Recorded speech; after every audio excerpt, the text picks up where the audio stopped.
Assalamualaikum warahmatullahi wabarakatuh.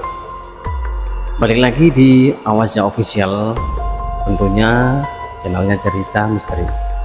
Teman-teman, sudah banyak sekali cerita yang masuk. Kita pilih satu cerita yang saya pikir ini bagus sekali teman-teman ya. Ini datang dari Mas Abi. Mas Abi ini beliau ini seorang pedagang bakso teman-teman. Dia menceritakan bagaimana pengalamannya waktu berdagang dan bertemu makhluk-makhluk halus di luar sana teman-teman. Nah, Mas Abi ini kebetulan rumahnya ini di daerah Brebes teman-teman. Dia di sana berdagang bakso itu pakai rombong yang ada sepeda motornya teman-teman. Jadi ada rombongnya terus ditaruh belakang sepeda, bisa dipakai kemana-mana seperti itu teman-teman.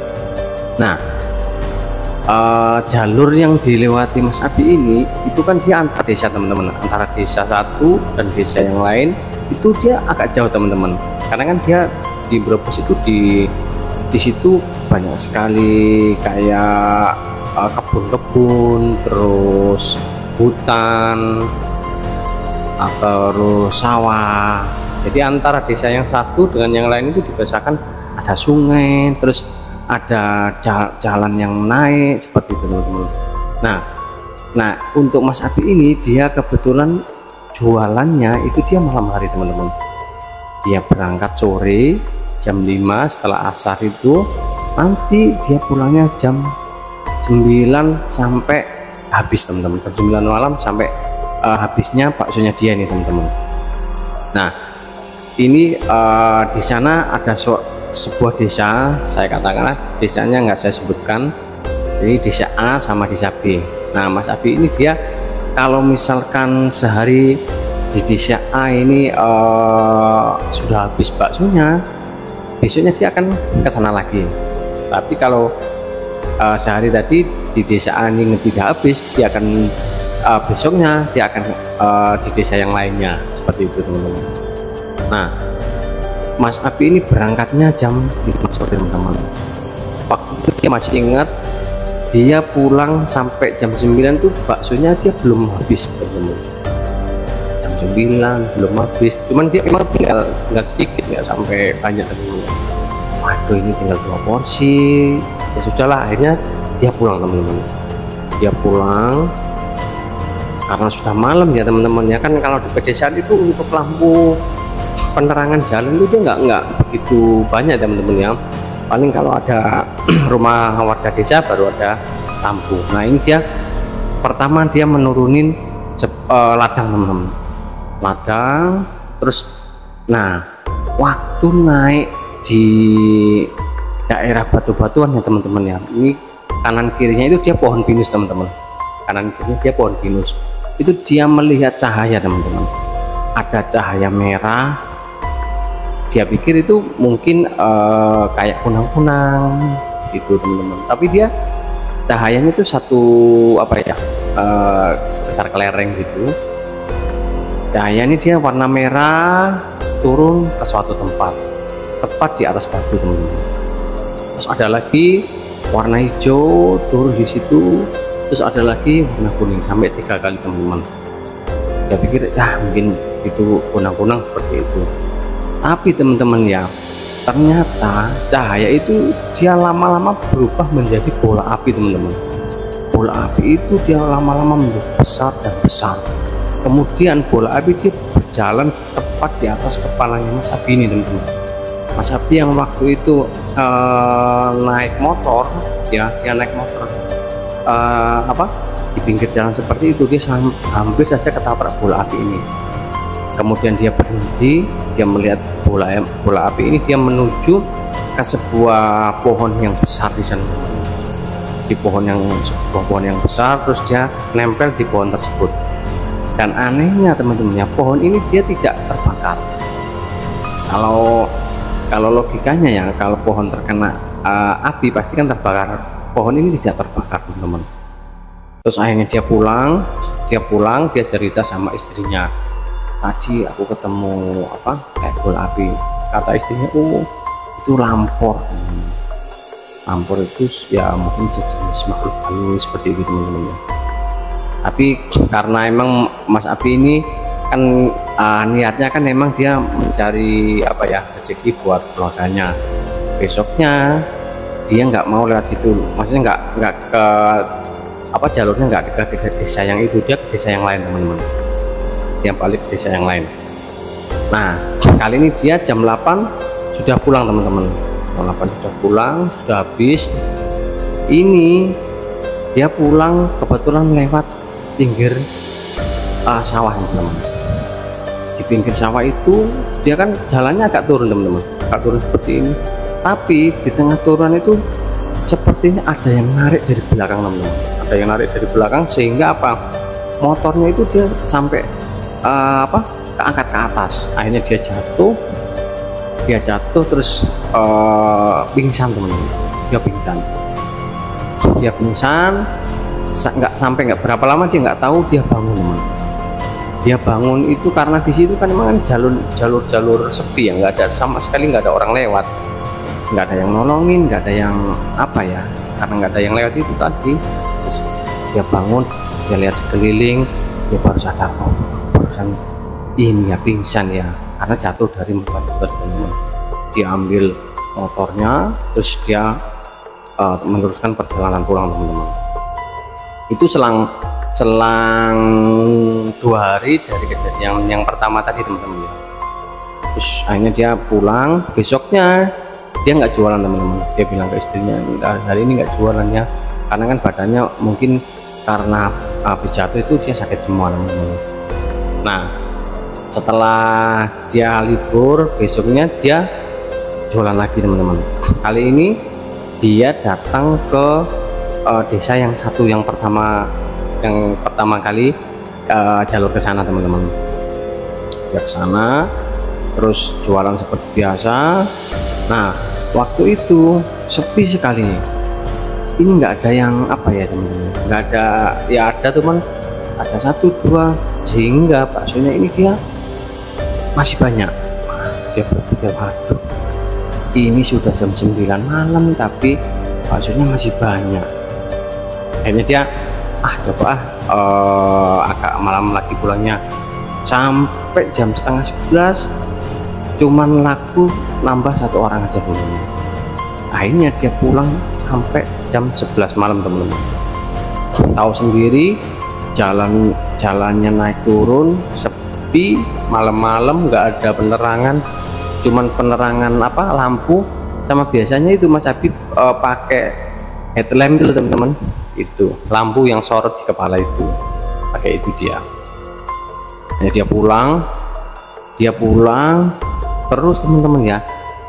Di situ kan ada jembatan teman-teman, di situ ada jembatan. Nah waktu di jembatan itu tiba-tiba ini motornya ini mogok teman-teman. Ya motornya mogok, kebingungan dia teman-teman. Motornya mogok, penerangan juga kecil sekali, di starter nggak jalan. Dia lihat bensinnya masih ada, dia panik teman-teman. Dia lihat sekelilingnya teman-teman. Nah di jembatan itu teman-teman, kan biasanya di jembatan kan ada kisi-kisinya itu teman-teman, yang ada apa, pembatas jembatan itu. Dari situ terlihat sesosok kepala teman-teman, yaitu sosok kepala, cuman kepalanya itu dia hitam teman-teman, hitam, kepala matanya merah, giginya itu dia terlihat bertaring teman-teman. Dan dia melihat ke arah Mas Abi ini sambil menyeringai teman-teman. Karena takut akhirnya Mas Abi ini dia lari teman-teman. Jadi dia lari, sepeda sama rombong baksonya itu ditaruh di situ aja teman-teman. Dia lari sampai hampir mungkin 1 kilo teman-teman. 1 kilo barulah itu dia ada motor yang lewat teman-teman. Ada motor yang lewat, terus dia minta tolong, Pak, saya minta tolong, motor saya mogok di sana. Terus dia ceritain dia ketemu hantu seperti ini. Hanya diantarin lah dia ke pertama tempatnya tadi itu teman-teman. Di situ terus dibantu juga sama bapaknya itu tadi. Nah waktu di situ sudah nyampe di starter, ternyata langsung bisa teman-teman, ternyata langsung bisa. Mas Abi lihat sekeliling sudah pergi dia, ini sudah pergi, dan motornya itu sudah bisa teman-teman. Mungkin motor ini tadi itu diganggu sama makhluk halus yang tadi teman-teman. Akhirnya dia pulang teman-teman, dia pulang, terus sampai rumah dia langsung, dia nggak cerita sama istrinya karena kan takutnya nanti sudah baksonya masih banyak, terus ini ketemu lagi kejadian-kejadian yang aneh itu. Hanya dia langsung mandi tidur teman-teman, mandi tidur. Terus besoknya ini Mas Abi baru jualan lagi teman-teman, seperti biasanya teman-teman. Oh iya teman-teman, dia juga bercerita desa yang dia biasanya mangkal teman-teman. Nah, ini kan ternyata desa ini masih desa yang apa ya, karena dia desa pedalaman, jadi yang masih apa, kalau dibilang itu norma-norma kayak sakralnya itu masih ada teman-teman. Jadi kayak setelah jam 9 malam itu anak-anak sudah nggak boleh keluar teman-teman. Pokoknya jam 9 malam sudah harus masuk semua, jam 9 malam harus masuk rumah semua. Terus kalau malam apa ya teman-teman, kalau malam Jumat atau apa itu malah setelah Isya, berarti kan kalau Isyanya jam 7 jam 8 gitu sudah harus masuk semua teman-teman. Jadi seperti itu, masih ada tradisi-tradisi yang memang di sana memang harus dilakukan seperti itu teman-teman ya. Seperti itu. Jadi Mas Abi ini pernah teman-teman ya, karena dia kapok jualan malam, dia coba jualan siang sampai sore, tapi tidak laku teman-teman ya. Jadi orang-orang di sana itu apa ya, kayak mau jajan kalau malam teman-teman, kalau siang itu dia nggak mau teman-teman itu. Dan di sana itu ada teman-teman ya, ada 1-2 orang temannya Mas Abi ini sesama penjual bakso, ini pernah 1-2 kali jalur malam, tapi juga begitu teman-teman, mereka kapok teman-teman. Karena apa, emang jalur yang dilewati situ memang terkenal angker teman-teman ya, benar kapok. Akhirnya mereka nggak jualan teman-teman, mereka pilih jalur lain dan jualan sore hari teman-teman, atau siang sampai sore hari. Tapi karena Mas Abi kalau dia jualan siang sampai sore baksonya masih banyak, dia mending jualan malam tapi habis ya, seperti itu. Akhirnya dia bertekad, besok saya harus jualan. Akhirnya dia jualan lagi teman-teman. Kali ini dia di Desa B teman-teman, dia di Desa B, dan jam 8 malam baksonya kebetulan sudah habis. Baksonya sudah habis. Terus Mas Abi ini dia pulang seperti biasa teman-teman, pulang seperti biasa. Kali ini dia tiba di kebun yang kanan kirinya itu banyak sekali bambu teman-teman, banyak sekali bambu, kanan kiri bambu. Dia pelan-pelan terus teman-teman ya, di depan sana itu dia kayak melihat sesosok bayangan teman-teman. Bayangan itu dia dari pohon bambu itu kelihatan hitam, cuman dia nggak besar, tinggi besar nggak, hitam aja, legam seperti itu. Matanya emang merah, terus jari-jarinya ini panjang-panjang teman-teman. Dia lihat dari jauh, wah apaan itu ya, kayak kera, tapi kok kalau kera kok seperti manusia. Ya pelan-pelan, ternyata makhluk itu malah menghampirinya teman-teman. Jadi dari bambu yang atas itu dia bisa lompat antara bambu satu ke bambu yang lain, dan itu menuju ke arah motornya Mas Abi ini teman-teman. Akhirnya Mas Abi gas sampai pol, pokoknya gas pol teman-teman. Motornya itu sampai keluar asapnya teman-teman, karena saking takutnya teman-teman ya. Tapi alhamdulillah ini makhluk ini dia nggak sampai ngikutin dia teman-teman, ngikutin sampai rumahnya dia teman-teman. Jadi ya, dia aman lah ini teman-teman. Nah teman-teman, dari situ karena sering diganggu itu, dia akhirnya berinisiatif untuk cari orang yang ngerti, orang pintar lah seperti itu. Dia cerita kalau saya jualan selalu diganggu ketika di jalan seperti ini.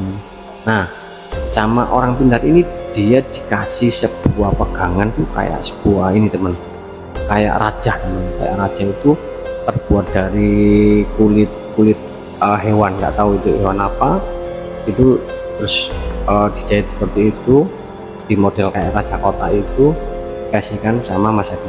Ini kamu kemana-mana bawa aja, tapi kalau kamu pas waktu di kamar mandi atau lagi buang air kecil, air besar, jangan dibawa. Itu hanya dia bawa itu teman-teman, setiap mau jualan dia bawa itu tuh.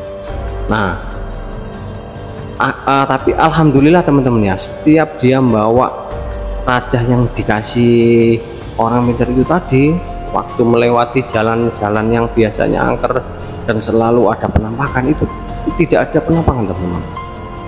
Dia aman, lewat 1 hari sampai 2 minggu dia aman teman-teman.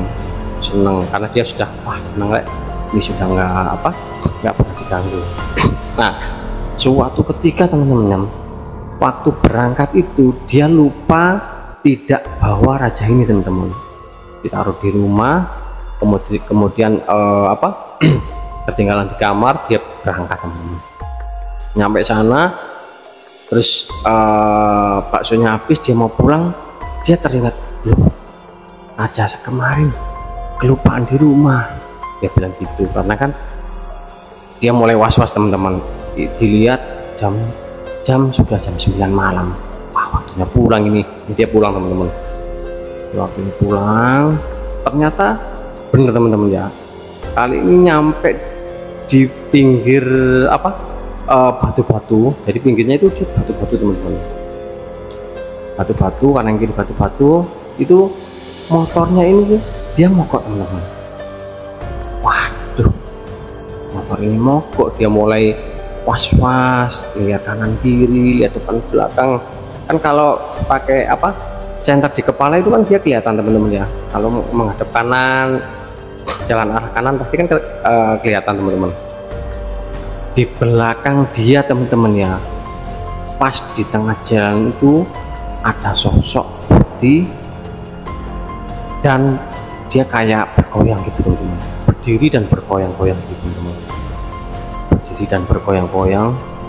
Dia balik kanan, tadinya kan dia hadap kanan nggak ada apa-apa, hadap kiri itu kebetulan di belakang motornya itu ada sosok putih dan dipastikan itu pocong teman-teman. Dia benar-benar ingat wajahnya pocong ini, dia kosong teman-teman, kosong, dan matanya ini dia hilang satu teman-teman. Dari situ Mas Abi lari teman-teman, lari nyampe ini teman sampingnya kan dia kayak ada parit-parit kecil itu teman-teman. Dia sampai kejebur parit situ teman-teman, sampai kejebur parit. Dia nggak memperdulikan, terus lari teman-teman, lari sampailah dia di rumah seorang warga teman-teman. Orang warga kebetulan orangnya di situ masih bangun. Dia telepon, Pak, dia keluar terus minta tolong Pak, kenapa? Pak, motor saya di tengah jalan mogok, ada pocong Pak. Si orangnya juga kaget, mas bisa Pak. Hanya karena si orang ini juga nggak berani, dia bangunin temennya lagi, terus bertiga teman-teman nganterin si Mas Abi ini. Jadi bawa 2 motor, terus Mas Abi ini digonjengin terus ke motornya yang tadi yang mogok itu teman-teman. Nyampe sana dilihat ternyata nggak ada apa-apa teman-teman. Jadi motornya itu tadi mogok, di starter nggak bisa. Kali ini begitu nyampe sana di starter langsung bisa teman-teman. Sampai Mas Abi ini, wah, apa gara-gara ini ya digangguin hantu-hantu tadi ya gitu teman-teman. Akhirnya Mas Abi ini pulang teman-teman, pulang, terus dia berterima kasih sama ini warga yang di sana tadi teman-teman. Setelah itu dia nyampe rumah dia langsung cerita sama istrinya teman-teman, karena kan bajunya apa kan basah semua ya, karena masuk ke pari tadi bajunya sudah basah semua, kotor semua. Kenapa mas? Ini tadi di sana diganggu sama pocong. Istrinya juga kaget teman-teman, istrinya kaget.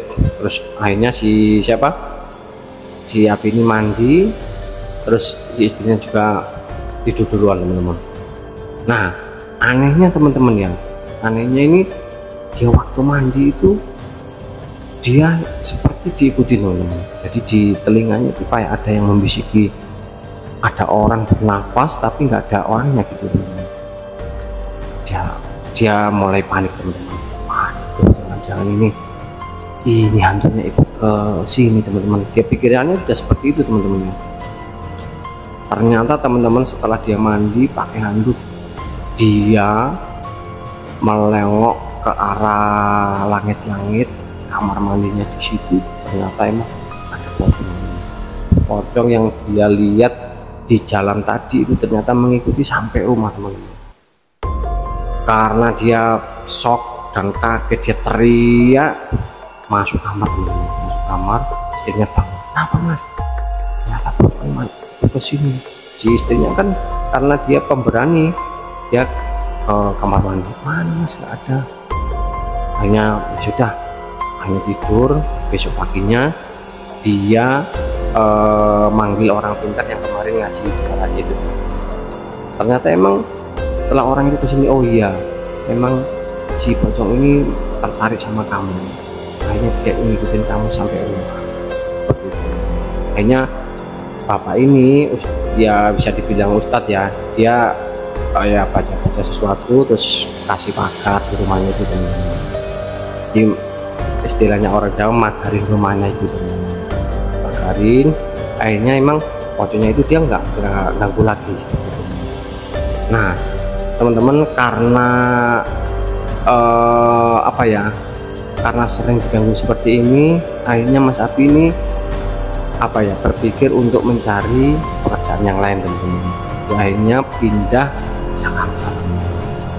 Dia pindah ke Jakarta, kebetulan di sana ikut di sebuah proyek, dan dia meninggalkan pekerjaannya yang lama sebagai tukang bakso yang penuh dengan cerita misteri. Itu yang diceritain Mas Abi kepada Awasya Official. Terima kasih sudah menonton Awasya Official. Jangan lupa like, komen, dan subscribe biar Awasya Official tambah berkembang. Terima kasih teman-teman semua.